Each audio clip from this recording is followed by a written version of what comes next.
I came so that they might have life and have it more abundantly. Don't worry, you didn't zone out and miss that line from the gospel. That wasn't in today's gospel, but that is the line immediately before today's gospel. Immediately before Jesus tells us that he is the good shepherd. He came so that we, might have life and have it more abundantly. That is what he shepherds us towards. Life, abundant life. In my work in the vocations office, I visit a lot of high schools. I was just recently visiting a high school where the campus ministers were interviewing a bunch of juniors who were applying to join kind of a leadership faith formation group that will carry on through their senior year. And the campus ministers shared with me that during every interview, they ask the applicant, "Tell us about your prayer life." And without fail, every single person says something to the effect of, "Well, I wish it were better. I wish I prayed more." And then starts talking about all of the things, responsibilities, expectations in their life that keep them busy. I imagine that this is not an experience that is unique to high schoolers. Certainly students here at Our Lady's University feel pulled in many directions by their academic pursuits, social expectations, clubs, sports, jobs, applications. And it's also a reality that extends and persists beyond college, and if I'm being honest, it persists beyond ordination, as we try to achieve the ever-elusive work-life balance and fit prayer in there as part of that balance. In the midst of running here and there between all of your responsibilities and expectations, which I'm sure are all very good things, or at least predominantly so, do you feel more like you're surviving or thriving? In other words, are you just keeping up with life, or are you living abundantly? Abundance does not describe the circumstances of life. It doesn't mean easy or comfortable or preferred or stress-free. Abundance speaks more to a richer quality than the particular circumstances of life. Abundance indicates depth, fullness, overflowing.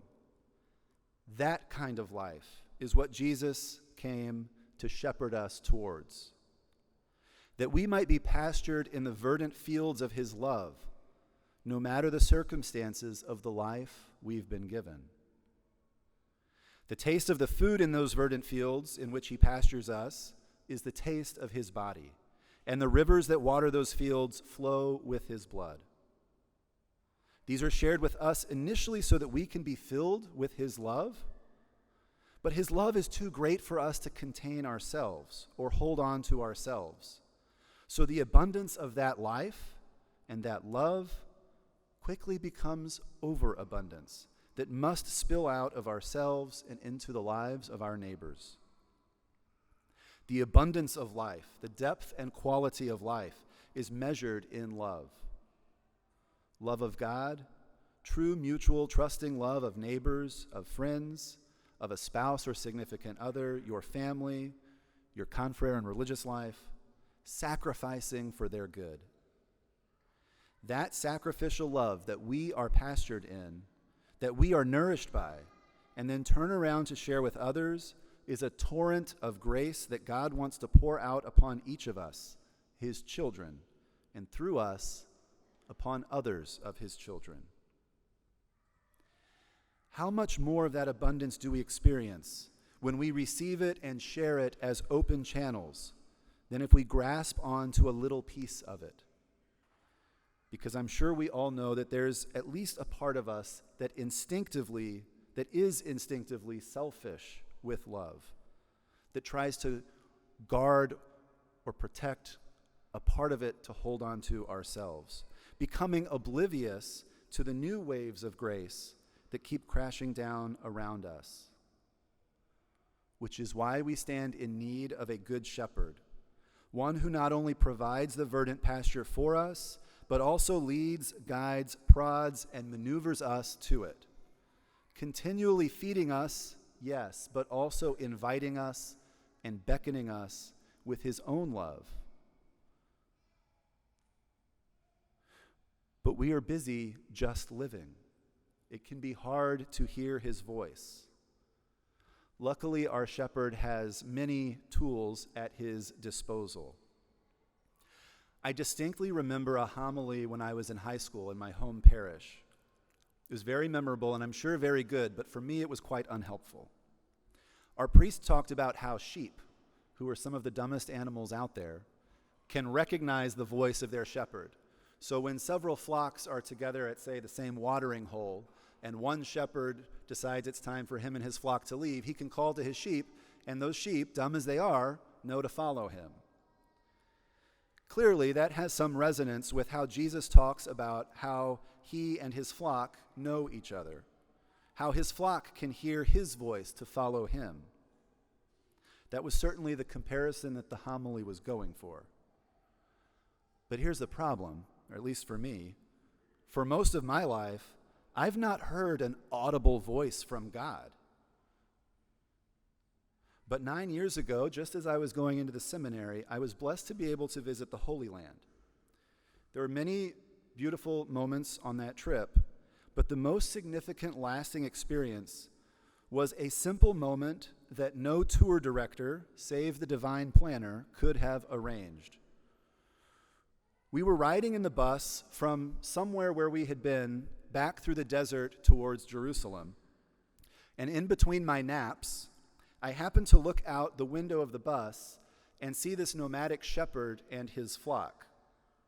The shepherd was kind of on the face of one hill, and his flock was not too far away, but on the face of the opposing hill. And what I saw was this shepherd, very calmly, not really moving. He had a handful of rocks that he was throwing at his flock. And I didn't get to look very long because we were going pretty fast. But he wasn't throwing at his flock. He was watching attentively when one of the sheep would kind of start to wander off. And he would throw a rock out in front of the sheep to kind of guide the sheep back into the fold. Despite not hearing the audible or explicit voice of my shepherd very often, this image clicked in almost perfectly. I could look back over my life and see the rocks that he had been throwing to keep me in his flock and to guide me along the path that he wanted.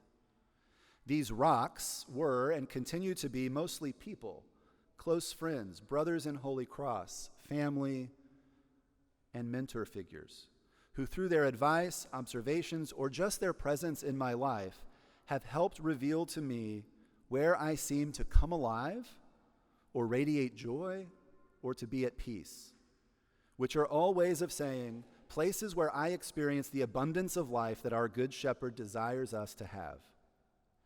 Coming more fully alive, radiating joy, being at peace, these things are possible, and they are promised us not just in the next life, but in this one as well. And they're possible no matter the circumstances of our lives. These things come from being nourished by the sacrificial love of our Good Shepherd and letting the overabundance of that love spill out upon our neighbors. The form that overflowing takes is more simply called your vocation. The way the Good Shepherd calls you to channel his overabundance into the world, thereby creating the verdant pasture by which he desires each of his children to be fed.